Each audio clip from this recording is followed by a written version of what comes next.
இப்போ நம்ம என்ன டாபிக் பார்க்க போகிறோம்னு பார்த்தீங்க அப்படின்னா C++ல வந்துட்டு கிளாஸை தொடர்ந்து நெக்ஸ்ட்டு ஆப்ஜெக்ட் அப்படிங்கிறத பற்றி தான் பார்க்க போகிறோம். எப்படி ஒரு ஆப்ஜெக்ட் வந்து க்ரியேட் பண்ணுறது ஒரு கிளாஸுக்கு அப்படின்னு சொல்லி தான் பார்க்க போகிறோம். இப்போ நம்ம கண்டினியூவாக வந்து கிளாஸுக்கான எக்ஸாம்பிள் நெக்ஸ்ட்டு ஆப்ஜெக்ட் எப்படி வந்துட்டுருக்கோம். நீங்கள் கண்டினியூவாக அந்த வீடியோலாம் நீங்கள் தொடர்ச்சியாக பார்த்துக்கிட்டு வந்தால் தான் உங்களுக்கு இந்த ஆப்ஜெக்ட் இருந்தது புரியும். ஏன்னா ஒரே எக்ஸாம்பிள் கிளாஸில் ஆரம்பிக்கக்கூடிய அந்த எக்ஸாம்பிளே வச்சு தான் நான் வந்து ஆப்ஜெக்ட் சொல்ல போகிறேன். ஏன்னா இப்படி தொடர்ச்சியாக பார்த்தா தான் உங்களுக்கு ஒரு கோர்வையாக கரெக்டாக உங்களுக்கு மீனிங்காக புரியும். ஸோ அதுக்காக தான் சொல்கிறேன். ஓகே, வாங்க ஃபஸ்ட் நம்ம ஆப்ஜெக்ட் அப்படின்னா என்னன்றதை பார்க்கலாம். இப்போ இந்த தியரி உங்களுக்கு எக்ஸ்பிளைன் பண்ணணும் அப்படின்னா நான் ஃபஸ்ட்டு வந்து கிளாஸுக்கான ஒரு எக்ஸாம்பிளை நான் வந்து கொடுத்தா தான் உங்களுக்கு வந்து தியரி புரியும். இப்போ நான் அந்த எக்ஸாம்பிளை வந்து இந்த சைடு நான் எழுதிக்கிறேன். இப்போது பார்த்தீங்க அப்படின்னா நான் ஒரு கிளாஸுக்கு வந்து ஒரு எக்ஸாம்பிள் வந்து நான் க்ரியேட் பண்ணியிருக்கேன். இந்த எக்ஸாம்பிளுமே லாஸ்ட்டாக நம்ம பார்த்த கிளாஸுக்கான எக்ஸாம்பிள் தான். அதனால தான் உங்களை தொடர்ச்சியாக பார்க்க சொல்கிறேன். ஓகே, அதே எக்ஸாம்பிள் தான் நீங்கள் எழுதியிருக்கேன். என்ன பண்ணியிருக்கோம், கிளாஸோட நேம் வந்து ஐட்டம்னு சொல்லி வச்சுருக்கோம். அதில் வந்து 2 வேரியபிள் க்ரியேட் பண்ணியிருக்கோம், நம்பர் காஸ்ட்னு சொல்லிட்டு. இதெல்லாம் வேரியபிளுக்கான வேரியபிள் டிக்ளரேஷன் இது ரெண்டும். இதில் பார்த்தீங்கன்னா இந்த பிளாக் கலர் எழுதியிருக்கேன் இல்லையா, இது எல்லாமே என்னென்னு பார்த்தீங்கன்னா கீவேர்டு. சரிங்களா, அந்த இன்ட்டுமே கீவேர்டு தான். ஓகேவா, நெக்ஸ்ட்டு வந்து என்ன பண்ணியிருக்கோன்னு பார்த்தீங்கன்னா பப்ளிக்கில் வந்துட்டு 2 ஃபங்க்ஷனை வந்து இங்கே டிக்ளேர் பண்ணியிருக்கேன். ஓகேவா, ஒரு ஃபங்க்ஷனுக்குள்ள வந்து ஆர்குமெண்ட் பாஸ் பண்ணியிருப்பேன், இன்னொரு ஃபங்க்ஷனுக்குள்ள ஆர்குமெண்ட் பாஸ் பண்ணியிருக்க மாட்டேன், ஜஸ்ட் எம்டியாக தான் விட்டுருப்பேன். ஓகே, இது எல்லாமே நான் வந்து லாஸ்ட் கிளாஸில் எக்ஸ்பிளைன் பண்ணியிருக்கேன். இப்போது இதில் பார்த்தீங்கன்னா நான் வந்து பப்ளிக்னு கொடுக்கல, ப்ரைவேட்னு கொடுக்கல, வெறுமனே அந்த கிளாஸுக்குள்ளே வந்து 2 டிக்ளரேஷன் கொடுத்துருக்கேன். அப்படின்னா இதை டிஃபால்ட்டாக எப்படி எடுத்துக்குன்னு பார்த்தீங்கன்னா ப்ரைவேட்னு எடுத்துக்கும். ஓகே, இப்போ உங்களுக்கு இந்த கிளாஸுக்கான எக்ஸாம்பிள் சொல்லியாச்சு. இப்போ நம்ம வந்து ஆப்ஜெக்ட்டுக்கு வருவோம். எதுக்கு நம்ம ஆப்ஜெக்ட் பார்க்குறோம் ஒரு கிளாஸுக்குன்னு பார்த்தோம் அப்படின்னா இந்த கொடுத்துருக்கக்கூடிய இந்த வேரியபிள் டிக்ளரேஷன், ஃபங்க்ஷன் டிக்ளரேஷன் இதெல்லாம் எடுத்து நம்ம யூஸ் பண்ணிக்கிறணும் ஒரு ப்ரோக்ராம்குள்ளேன்னு பார்த்தோம்னா நம்ம ஆப்ஜெக்ட் இல்லாமல் நம்ம வந்து யூஸ் பண்ண முடியாது. அப்போ அந்த ஆப்ஜெக்ட் வந்து எதுக்கு நம்ம க்ரியேட் பண்ணணும் அப்படின்னா the object is an instance of a class. Instance அப்படிங்கிறது என்னென்னு பார்த்தீங்கன்னா உடனே நம்ம கிளாஸுக்கு வந்து எப்போல்லாம் தேவைப்படுதோ அப்போ உடனே க்ரியேட் பண்ணுறதுக்கு பேர் தான் இந்த இன்ஸ்டன்ஸ் அப்படின்றது. இமீடியட்னு அர்த்தம். இன்ஸ்டன்ட்னா இமீடியட் அப்படின்னு அர்த்தம். இமீடியட். அப்போ இந்த கிளாஸுக்கு எப்போல்லாம் தேவைப்படுதோ இமீடியட்டாக என்னது ஆப்ஜெக்ட் க்ரியேட் ஆகிடும். அப்போ கிளாஸ் எதுன்னு பார்த்தீங்கன்னா இந்த ஐட்டம். இந்த கிளாஸ் நேம் எது, ஐட்டம். இந்த ஐட்டத்துக்கு நம்ம க்ரியேட் பண்ண போகிறோம். எதுக்கு க்ரியேட் பண்ணுறோம், all the members of class can be accessed through object. இந்த உள்ளே இருக்கக்கூடிய எல்லா மெம்பர்ஸையும் எடுத்து நம்ம ஆக்சஸ் பண்ணிக்கணும் அப்படின்னா எது மூலம் தான் ஆக்சஸ் பண்ணிக்க முடியும், இந்த ஆப்ஜெக்ட் மூலமாக தான் ஆக்சஸ் பண்ண முடியும். அதுக்காக க்ரியேட் பண்ணணும்னு சொல்லுது. புரியுதா? இப்போ ஆல் த மெம்பர்ஸ் அப்படின்னு சொன்னாலே இந்த வேரியபிள் டிக்ளரேஷன், இந்த ஃபங்க்ஷன் டிக்ளரேஷன் எல்லாமே வந்துடும். இது எல்லாமே எதுக்குள்ளே இருக்குது, இந்த கிளாஸ் அப்படிங்கிற இந்த ஐட்டத்துக்குள்ளே இருக்குது. அதான் கொடுத்துருக்காங்க. All the members of class can be accessed through object.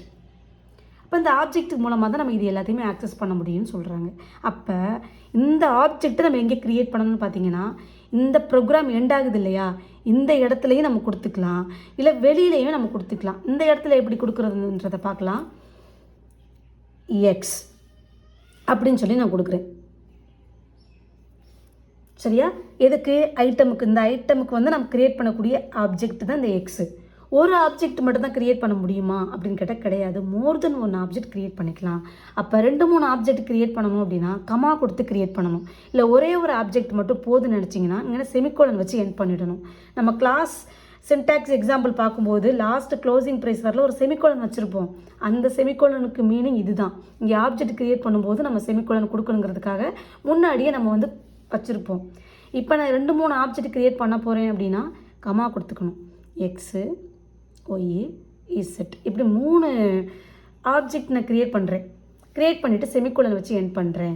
இந்த எக்ஸ், ஒய், இசட் தான் கொடுக்கணுமா ஆப்ஜெக்ட் நேம்னு கேட்டால் கிடையாது. இதுவுமே நம்மளோட இஷ்டம் தான் கொடுக்குறது. ஜஸ்ட் இந்த ஐட்டம், இந்த கிளாஸுக்கு ஒரு வேரியபிள் தான் க்ரியேட் பண்ணுறோம். அந்த வேரியபிள் நேமை தான் நம்ம வந்து ஆப்ஜெக்ட்னு சொல்கிறோம். புரியுதா? இதை வந்து உங்களுக்கு எப்படி மைண்ட் செட்டுக்கு தோன்ற மாதிரி நீங்கள் வச்சுக்கலாம். XYZ தான் கொடுக்கணும்னு கிடையாது. ஆப்ஜெக்ட் 1, ஆப்ஜெக்ட் 2, ஆப்ஜெக்ட் 3ன்னு வச்சுக்கலாம். இல்லை ஓபிஜி ஐட்டம், அதாவது ஆப்ஜெக்ட் ஐட்டம் அப்படின்னு சொல்லி மென்ஷன் பண்ணிக்கலாம். உங்களுக்கு எப்படி கன்வீனியன்ட்டோ அந்த மாதிரி நீங்கள் வச்சுக்கலாம். இப்போ இது எல்லாமே நான் வந்து C++ புக்கில் உள்ள அப்படியே அந்த எக்ஸாம்பிள் தான் உங்களுக்கு எக்ஸ்பிளைன் பண்ணுறேன். 5th எடிஷன் C++ல 5th எடிஷன் பாலகுருசாமியோட புக்கில் உள்ளதை நான் எக்ஸ்பிளைன் பண்ணிகிட்ருக்கேன். ஓகே, இந்த மாதிரி 3 ஆப்ஜெக்ட் க்ரியேட் பண்ணியாச்சு. நெக்ஸ்ட்டு வந்து இந்த ஆப்ஜெக்ட் இருக்குது இல்லையா, இந்த ஆப்ஜெக்ட் வந்து நம்ம வேரியபிள் நேம்னு சொல்லியிருக்கோம். கிளாஸுக்கு க்ரியேட் பண்ணக்கூடிய நேம் வந்து வேரியபிள் நேம்னு நம்ம சொல்லிட்டோம். அப்போ நார்மலாக நம்ம வேரியபிள் எப்படி யூஸ் பண்ணுவோம், இன்ட்டு, ஃப்ளோட்டு, கேர் இந்த மாதிரி யூஸ் பண்ணுவோம். இன்டிஜரில் கொடுத்தோம் அப்படின்னா நம்பரை மட்டும் எடுத்துக்கும், ஃப்ளோட்டில் கொடுத்தோம் அப்படின்னா ஃப்ளோட் வேல்யூவை மட்டும் ஆக்சஸ் பண்ணிக்கும். பட் இந்த கிளாஸுக்கான ஆப்ஜெக்ட் எந்த மாதிரி வேல்யூவை ஆக்சஸ் பண்ணுன்றது நமக்கு டவுட் இருக்கும். இதில் ரொம்ப ஒரு யூனிக்கான விஷயம் என்னென்னா, இது வந்து எந்த டைப் ஆஃப் வேல்யூ வேணாலும் இது வந்து ஆக்சஸ் பண்ணிக்கும். இப்போ வந்து இந்த எக்ஸில் வந்துட்டு நான் வந்து ஒரு இன்டிஜரை ஸ்டோர் பண்ணுறேன்னா பண்ணிக்கலாம். இதே எக்ஸில் வந்து ஒரு ஃப்ளோட்டை ஸ்டோர் பண்ணுறீங்களா, ஸ்டோர் பண்ணிக்கலாம். இதே ஒரு எக்ஸில் வந்து நீங்கள் வந்து ஸ்ட்ரிங்கை ஸ்டோர் பண்ணுறீங்களா, ஸ்டோர் பண்ணிக்கலாம். இதுதான் இதில் இருக்கக்கூடிய ஒரு ஸ்பெஷாலிட்டி. C++லேருந்து நமக்கு ஊப்ஸே ஆரம்பிக்குது. நீங்கள் ஜாவா கற்றுக்கிறதுனாலும் சரி, C# கற்றுக்கிறதா இருந்தாலும் சரி, C++ தெரிஞ்சுக்கிட்டீங்க அப்படின்னா அதெல்லாம் ரொம்ப ஈஸியாக உங்களுக்கு போயிடும். ஓகே, அப்போ இந்த எக்ஸில் வந்து இந்த க்ரியேட் பண்ணிக்கூடிய இந்த ஆப்ஜெக்டில் வந்துட்டு நம்ம எந்த டைப் ஆஃப் டேட்டா டைப் வேணாலும் நம்ம யூஸ் பண்ணிக்கலாம். நம்ம நார்மலாக யூஸ் பண்ணக்கூடிய பில்டிங் டேட்டா டைப் போலவே இந்த கிளாஸ் க்ரியேட் பண்ணிக்க ஆப்ஜெக்ட்லேயே நம்ம என்ன பண்ணிக்கலாம், யூஸ் பண்ணிக்கலாம். இப்போ ஃபார் எக்ஸாம்பிள் இந்த டேட்டா மெம்பரையெல்லாம் நான் ஆக்சஸ் பண்ணணும் அப்படின்னா எப்படி ஆக்சஸ் பண்ண முடியும், இந்த ஆப்ஜெக்ட் வச்சு தான் நம்ம ஆக்சஸ் பண்ணணும்னு சொல்லியிருக்கோம். ஓகேவா, இது எப்படி ஆக்சஸ் பண்ணலான்னு பார்க்கலாமா. இப்போ இந்த நம்பர் அப்படின்ற இந்த வேரியபிளுக்கு நான் வந்து வேல்யூ கொடுக்க போகிறேன் அப்படின்னா நம்பர்ஸ் ஈக்குவல் டு 10 இப்படின்னு சொல்லிட்டு நார்மலாக நம்மளால் கொடுக்க முடியாது ஒரு ப்ரோக்ராமுக்குள்ளே. கிளாஸ் அப்படின்னு சொல்லிட்டு நம்ம உள்ள மென்ஷன் பண்ணிட்டாலே இந்த மாதிரி கிளாஸில் இருக்கக்கூடிய மெம்பரை தனியாக எடுத்து ஆக்சஸ் பண்ண முடியாது. கிளாஸை க்ரியேட் பண்ணியிருக்கோம்ல வேரியபிள், இவங்களோட பெர்மிஷனோட தான் நம்ம ஆக்சஸ் பண்ண முடியும். அப்போ இவங்களுக்கு வேரியபிள் எங்கே இருக்குது, கீழே க்ரியேட் பண்ணியிருக்கோம். அப்போ இந்த வேரியபிள் ஏதாவது ஒரு வேரியபிள் எடுத்து இங்கே யூஸ் பண்ணிக்கிட்டோம் அப்படின்னா ஒர்க் ஆகும். இப்போ நான் என்ன பண்ண போகிறேன், எக்ஸ் டாட் இப்படி மென்ஷன் பண்ணால் மட்டும்தான் இந்த நம்பருக்கான வேல்யூவே இதை வந்து எடுத்துக்கும், இல்லைனா எடுத்துக்கவே எடுத்தாது. அப்போ இன்ஸ்டன்ஸை நம்ம என்ன பண்ணுறோம், ஒரு ஆப்ஜெக்ட் வந்து க்ரியேட் பண்ணிட்டோம். ஆப்ஜெக்ட்டுக்கு எதுக்கு, இந்த இன்டிஜர் நம்பரை யூஸ் பண்ணிக்கிறதுக்காக. அப்போ இந்த டேட்டா மெம்பரில் நம்ம என்ன பண்ணியிருக்கோம், இந்த ஆப்ஜெக்ட்டுக்கு மூலமாக எடுத்து யூஸ் பண்ணியிருக்கோம். புரியுதா, அதான் இந்த லைனுக்கான meaning. All the members of a class can be accessed through object. என்ன ஆப்ரேட்டர் யூஸ் பண்ணி, டாட் ஆப்ரேட்டர் யூஸ் பண்ணி.